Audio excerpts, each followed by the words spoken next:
Et qu'est-ce qui se passe à 8h46, Ombline? C'est l'heure de la revue de presse. Nicolas Canteloup avec Julie. C'est presque de l'info, c'est la revue de presse de Nicolas Canteloup. Allez, à vous Mathieu Béliard pour le titre de l'actu. Plusieurs titres. Bienvenue sur Europe 1, chers auditeurs, nous vous accueillons sur Europe 1. Beaucoup d'infos passionnantes ce matin. J'ai parlé de la Tunisie, bien sûr, de la Syrie, du proxénétisme à Montluçon, de la paire. Aucun lien, bien sûr, avec le proxénétisme. Oh, non, ça c'est chic, ça. Oui, on a le droit une fois par an. J'ai parlé des inondations dans l'Aude. J'ai dit que le 12 octobre, j'emmenais ma fille à la danse. Ma fille fait de la danse, c'est une des infos principales de la matinale. C'est ça, être proche des auditeurs. Oui. Pardon, Julie, les auditeurs s'en cognent, pardon. Julie, j'enchaîne avec des vraies infos. Des vraies infos. L'info du jour, c'est bien sûr Christian Jacob, qui a été élu président des Républicains. Alors ça y est, c'est le retour de la droite. Ils ont enfin trouvé le leader qui va réunir toutes les sensibilités à droite. Non. Bon, je sais, on dit n'importe quoi, mais après avoir annoncé la fin de la cavale de 2 ponts de Ligonnès, on se dit qu'on a de la marge dans la France Info. Voilà, et puis donc on enchaîne bien sûr avec l'info boulette du week-end. Énorme coup de bol pour nous. Lorsque tout le monde a annoncé qu'on avait retrouvé Xavier Dupont de Ligonnès, on était en week-end, chère Ambline, chère Julie. Oui, grâce au hasard du calendrier, du coup, toute l'équipe de la matinale, on a évité de passer pour des charlots. On a cru retrouver Xavier. On a cru retrouver Xavier Dupont de Ligonnès, et finalement, c'était pas lui. Voilà, c'est horrible d'imaginer la fausse joie pour sa femme, pour ses enfants, Enfin. Ah oui, pardon. Non, autant pour moi. Oui, là, du coup, on risque de passer pour les charlots. À vous, Julie. Le rire est parfait, hein. Le rire de Mathieu. Les Républicains élisaient leur nouveau président ce dimanche. Le favori et le grand gagnant est le chef de file de leur député, Christian Jacob, qui est avec nous ce matin. Monsieur Jacob. Non mais écoute, non, c'est pas Christian Jacob qui vous parle. Mais c'est qui? Vous savez pourquoi c'est pas Christian Jacob qui vous parle? Parce qu'on sait pas faire sa voix. Bon bref. Oui, mais écoutez, c'est du boulot, vous vous rendez compte? Vous croyez qu'on a un week-end comme d'abord le week-end, il y a la pénibilité du travail, il faut se reposer le week-end. Vous croyez que comme ça on peut trouver, c'est un énorme travail, vous vous rendez pas compte? C'est dommage. Mais vous riez en plus, mais quelle indignité, Mme Julie. Quelle double indignité faire la musique de Rabbi Jacob pour Christian Jacob. C'était drôle. Ah oui, c'est drôle. Vous faites un joli métier, Mme Pujadas. Ah oui, riez, monsieur Arlette Chabot. Oui, c'est ça. Bon, après, Christian Jacob, il va falloir qu'il s'habitue. Parce que les gens ne sont pas passionnés par l'élection du président républicain. C'est une réalité. Ouais, vous voulez dire que cette élection ne suscite pas l'engouement qu'il y avait à votre époque, hein, monsieur Sarkozy. Alors, comment vous l'expliquez, ça? Comment que j'explique? Vous voulez me dire quoi que j'ai comme explication? Oui. Mme Julie, comment parler pour que tout le monde comprenne, que ce soit Montané, M. Pire, M. Vendée, M. Cameron, Mme Agosti, Mme Pulpin, même Marion Calais, pour que chacun comprenne, et les auditeurs bien sûr. Tiens, voilà l'exemple. Est-ce que ça vous intéresse de savoir qui va être le prochain tennisman français qui va perdre au 3e tour de Roland-Garros en juin prochain? Est-ce que ça vous passionne de savoir qui va être l'acteur français qui va pas gagner le César du meilleur acteur? Bien sûr que non, mais c'est comme ça, c'est la vie. Les futurs perdants, tout le monde s'en tamponne de coquillage. Eh bien, là c'est pareil. Ça intéresse personne de savoir qui va être le responsable de la future branlée des Républicains présidentiels. Ah bon, vous pensez, vous? Mais oui, le seul truc intéressant dans cette élection, c'est qu'on a pu entendre la musique de Rabbi Jacob ce matin. Et ça met toujours de bonne humeur sur votre belle radio. Et voilà. Merci, monsieur Sarkozy. C'est bon. Et je décolle du sol, hein. La danse de Rabbi Jacob, ouais. Ça, c'est Mathieu. Bon, il faut travailler, Nico. Oui, il faut que Christian Jacob. Il faut travailler. C'est un boulot inuit.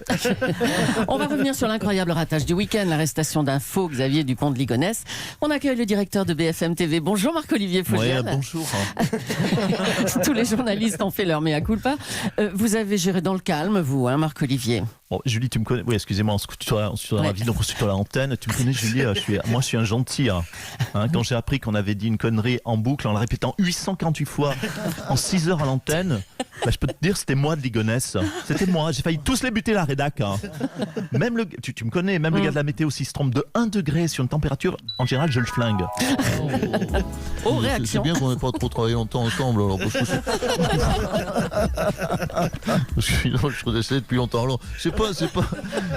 Oui, non, mais vous souriez, mais c'est pas une science exacte, hein, la météo. En plus, on vous fait placer des oxymores le matin. Voilà, moi, je suis Miss Météo, je tiens à le dire à la direction d'Europe 1. Je suis pas prof de grec ancien. Bon, mon pauvre Laurent.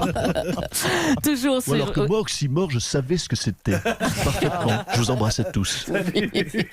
Toujours au sujet de cette incroyable erreur. Christophe Castaner, bonjour. On va revenir sur le raté de la police écossaise avec vous. Et merci pour cette musique récurrente qui me plaît toujours, puisque je suis fan de Jean-Paul Belmondo. Écoutez, maintenant vous pouvez cesser la musique, je vous remercie à la régie. Écoutez, c'est l'information principale. Scotland Yard, disons-le trivialement, c'est de la merde. Oula.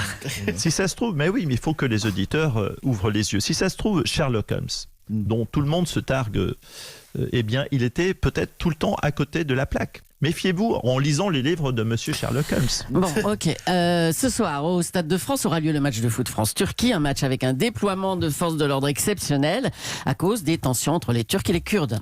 Écoutez, ils commencent un petit peu à nous agacer, les Kurdes. Hein. Comme disait l'intellectuel Donald Trump, ils étaient où, les Kurdes, pendant la Seconde Guerre mondiale? Non, mais c'est vrai. Qu'est-ce que ça fait de bien un Kurde dans l'histoire du monde, à part peut-être inventer le cure-dent? Hein? Oh non, écoutez pas vous, non, c'est quoi ça? Almana Vermo, allons. J'ai encore dit une bêtise? Oh bah oui. On va vérifier, mais on dirait que oui, hein, quand même. À vérifier tout de même. Aujourd'hui, la chaîne d'info CNews lancera à 18h une nouvelle émission avec Éric Zemmour. On va en parler avec un historique de la chaîne, Jean-Pierre Elkabbach. Bonjour. Ça me fait plaisir de parler d'historique. Oui, salut, c'est Jean-Pierre. Salut Jean-Pierre. Roi de l'intérieur politique depuis 1924. Alors... C'est labellisé, c'est l'enlève Guinness des records.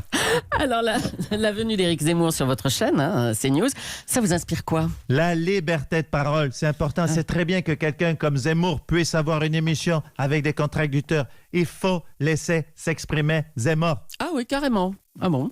Mais non, c'est la honte absolue. Ah. C'est la chômage sidérale. Mais qu'est-ce que tu veux que je fasse? Je suis qu'un pauvre salarié, un piguiste de l'intérieur. Un piguiste de l'intérieur. C'est avec un gars. Oui, d'accord. Oui, on dit jeune. Oui, un pigiste, si tu veux. Alors, vous avez le sommaire de l'émission d'Éric Zemmour, c'est à 19h, hein, je crois. L'émission de demain, vous avez le sommaire? J'ai le papier. J'ai pris le conducteur de l'émission, je l'ai sous les yeux. Allez-y. Il y a, comme thème, il y a fausse arrestation de Ligonnès. Les policiers écossais étaient-ils musulmans? Ça, c'est le premier sujet. Deuxième sujet, massacre des Kurdes par la Turquie. Doit-on intervenir? Car finalement, ce sont des Arabes qui se tuent entre eux. Voilà, voyez, il arrive quand même à parler d'autres sujets que l'islamisation. Oui, c'est ça. Allez, merci Jean-Pierre. Merci beaucoup. À toi, Julie. Et pour terminer, on va évoquer à nouveau le match de ce soir au Stade de France. L'équipe de France qui joue un match à haute tension contre la Turquie. Bonjour Didier Deschamps. Oui, bonjour. Oui, bon, c'est vrai que c'est un match tendu, hein, dans un contexte explosif, vraiment explosif, avec un grand S. Hein, les joueurs ont bien joué, même Olivier Giroud, qui pourtant ne joue pas en club, ce qui limite considérablement son temps de jeu en tant que joueur. Ben oui, c'est vrai. Oui. Olivier Giroud a même marqué lors du dernier match contre l'Islande. Oui, il a marqué. On n'a pas retrouvé de Ligonnès, mais on a retrouvé un but de Giroud. Et je peux vous dire que les deux étaient aussi durs à trouver sur le papier. Est-ce que vous pensez que le contexte diplomatique pesant peut avoir une incidence sur la rencontre de ce soir? Le contexte diplomatique qui pourrait peser sur la rencontre? Non. Quoi? Elle est mignonne.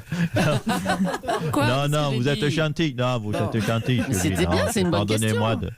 Non, mais je crois que vous surestimez un peu l'intérêt que peuvent avoir mes joueurs pour la géopolitique internationale. Ouais, mais quand même un peu, ils sont au courant quand même, non? En plus, elle insiste.